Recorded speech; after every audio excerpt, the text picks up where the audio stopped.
I I ended up wearing myself out walking the mall. So this is live at 410. I just want to say I don't know if any of you are Broadway musical fans, but there is a Broadway musical next to normal about a mother, a wife, the same person with bipolar disorder. And you wouldn't think they could make a musical out of it, and you wouldn't think that parts of it would make you laugh. Um, if you watch it, have a box of tissues.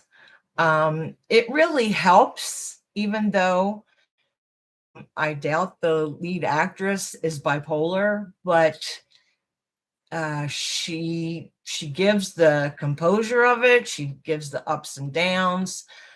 The song "I Miss the Mountains" is about her manic episodes, and yeah. So I watched it today. I haven't seen it in a while. I think it was 2009 that it came to Broadway. I watched it on YouTube, West Connecticut College or University on YouTube for free. So when you have 2 hours to spare, and especially if you're a Broadway musical person, or you know a family member or a friend that's bipolar, or you are bipolar, it's worth the watch. All right, don't mind me. I need my Coca-Cola. Okay, so I had one of my I had one of my workbooks on bipolar, but then last night, from one of those Nelson Mandela notebooks, I found some of my notes that they all didn't make it into the dissertation. Some of them did. So some of them might be repeats. I know the first thing I want to talk about, my one of my sisters has a lot. She was psych soc at Villanova University, so she has some knowledge about psychology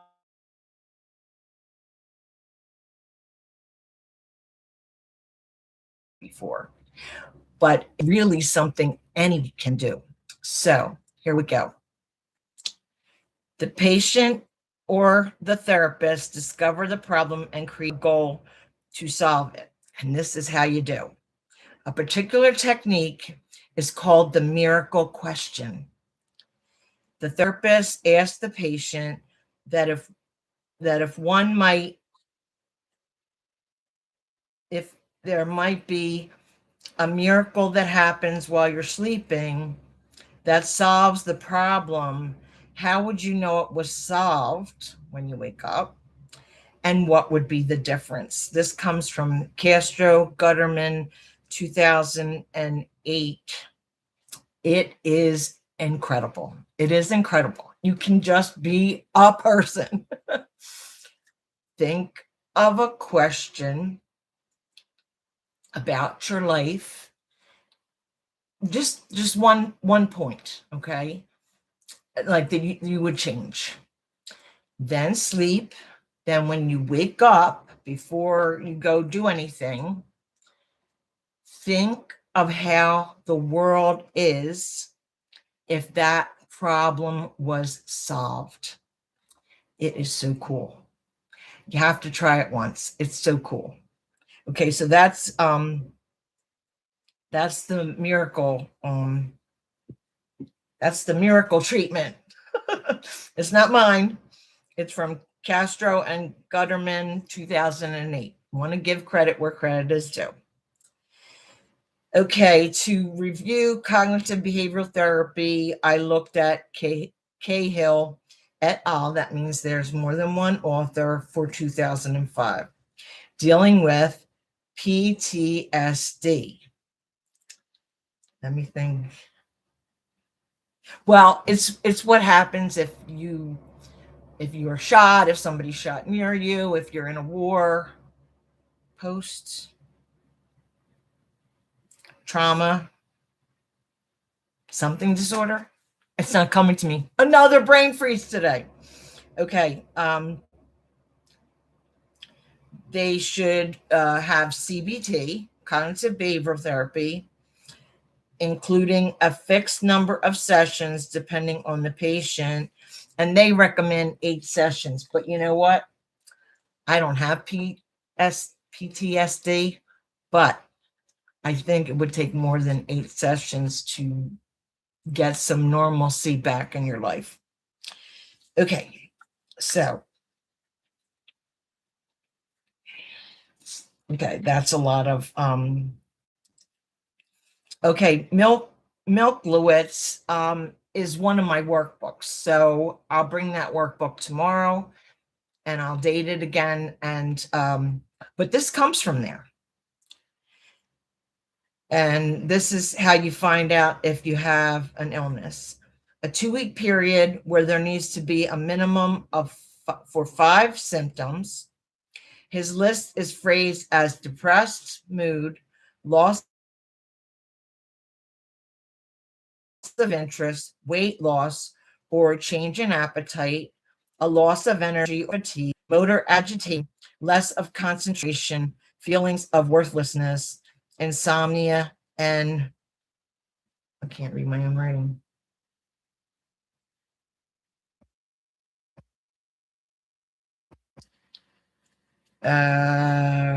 It's Milkowitz 2011, and I'll find what that latest thing was. Milkowitz and others describe those that are prescribed with major depressive disorder feel different from others and feel a stigmatization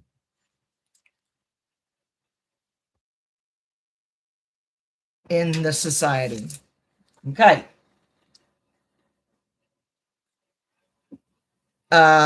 In the Healthy Mind Study, that was a big one, and I will find the names and I will find the copyrights and everything. Okay, so in the Health Mind Study, which was a big one I used, there are counseling services, psychoeducation, which I know I've talked about before, and I wanted to have a psychoeducation day where I went to college. It involves speakers, performances, flyers, newsletters, slogans. And here's a website, www.activeminds.org. I'll say it again. I'll speak slow. www.activeminds.org. And you can elicit from that site some of what's being said here.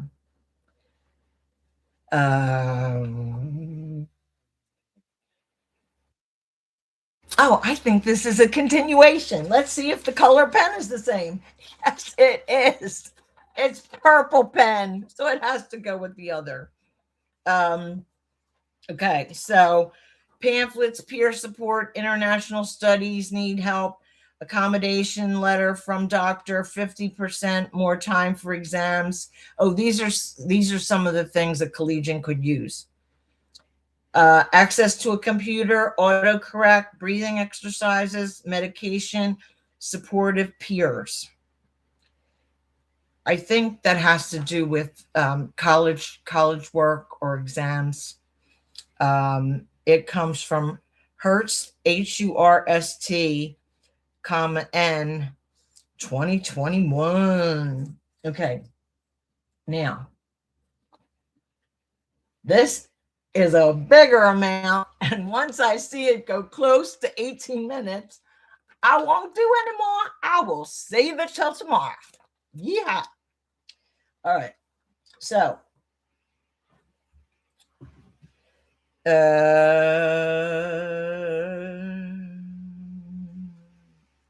all right, this is blue writing. And when I come to the reference, I'll say it out loud because this isn't, oh, I see where it is. It's Eisenberg, which I've mentioned one time, and people that were writing with him in 2012. Mexican Coke. It has 339 grams of sugar.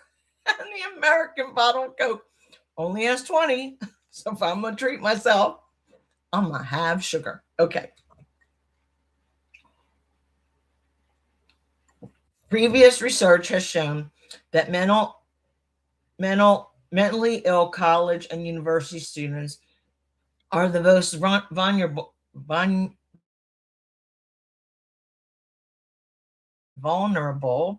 during their college self. College students are leaning to be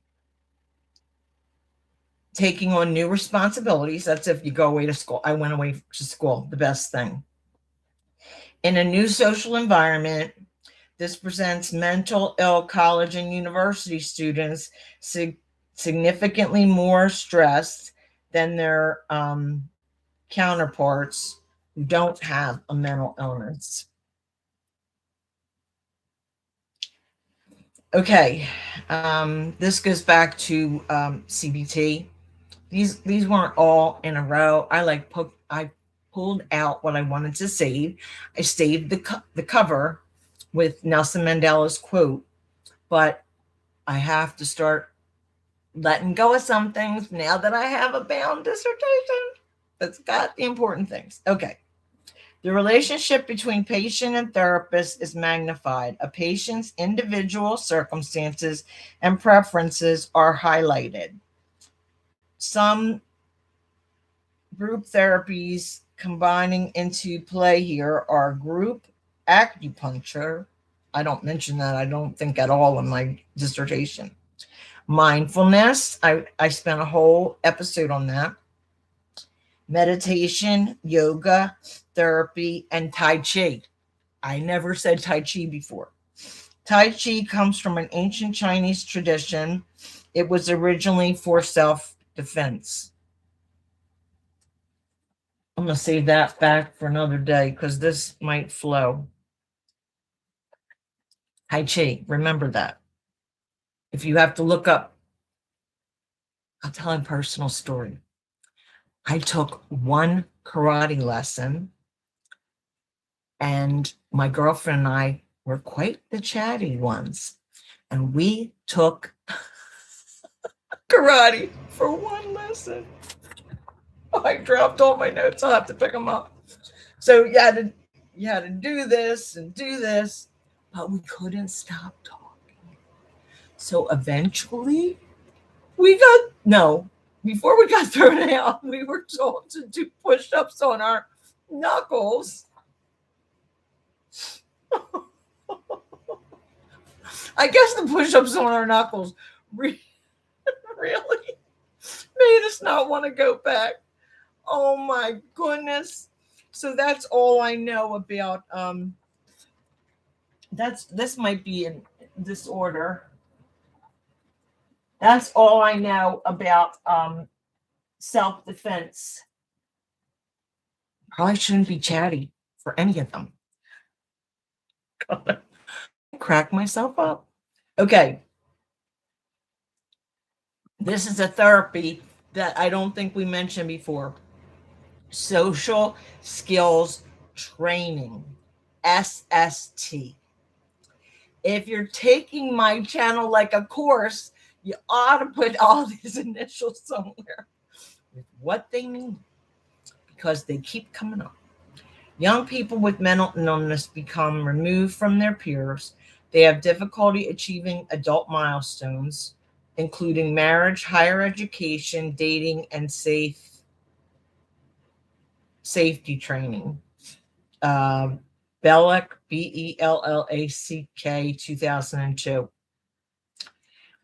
Severe mental illnesses, including bipolar disorder, which is the letters are just capital B, capital D, like major depressive disorder, capital M, capital D, D. Let me start at the beginning of that paragraph. Severe mental illnesses, bipolar and major depressive disorder, do not suffer as much as persons with schizophrenia or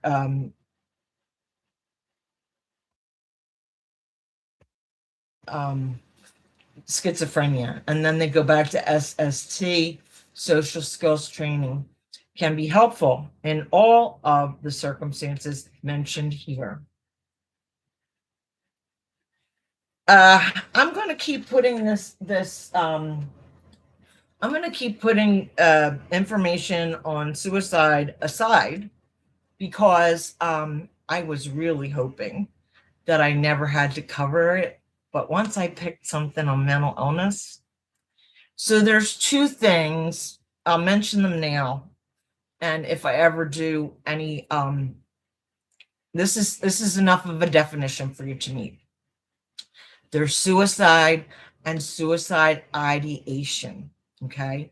If you just have a floating thought or a lot of floating thoughts about committing suicide, you still should talk to somebody, counselor, psychiatrist, tell somebody. But if you have suicidal tendencies, three things will most likely happen. One, you'll plan the day and time. Two, you'll pick the way that you're going to commit suicide. And now I can't think of the third one. I really didn't want to cover it with my dissertation, but the thing that scares me is the internet and social media are causing many young people to commit suicide because they either get bullied or the appearance factor. I'll just mention this real quick because I'm on Facebook. I'm not on Instagram. But anyway, so Instagram, I don't want to go on it to find out, but I feel like people take pictures of the best moments in their life. Oh, here we are in Cancun. Oh, here's my gorgeous new bathing suit. Look, I lost 10 pounds. Oh, here are my new hairdo or whatever. And then people that don't have those pictures, don't have anything like that in their life, compare themselves to that picture, that circumstance, and it doesn't make you feel good. It's not good for self assuredness, right? But on Facebook too, people don't always put all the facets of their life. Okay.